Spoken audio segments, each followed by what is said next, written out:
No niin, moikka. Katsotaan, miten Deletästä toimii. Tuolta aluksi kirjaudutaan sisään. Täydennetään profiilin tarvittavat tiedot. Annetaan sinistä nappulaa. Tähän me saadaan määrittää otsikko tehtävälle. Nyt kun on syksy, niin sanotaan, että me tarvitaan pihan haravointia. Valitaan kategoriaksi piha- ja puutarhatyöt. Ja asetetaan kuvaus. Tässä on 3 isoa vaahterapuuta. Lähtee paljon lehtiä. Harva löytyy. Lehdet voimme kuskata itse pois. Tämän kesto noin 2H. Tähän me voidaan liittää kuva meidän pihasta, mutta skipataan se tällä kertaa. Asetetaan sijainti.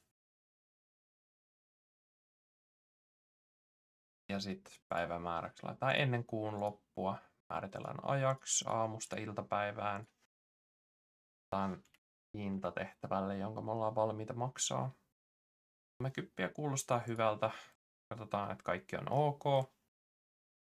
Ja noin julkaistaan tehtävä. Sitten me vaan odotellaan tekijöitä ja meille tulee sähköpostiin ilmoitus uusien hakijoiden ilmaannuttua. Ja meillä on 48 tuntia aikaa hyväksyä ne tehtävään. Näin.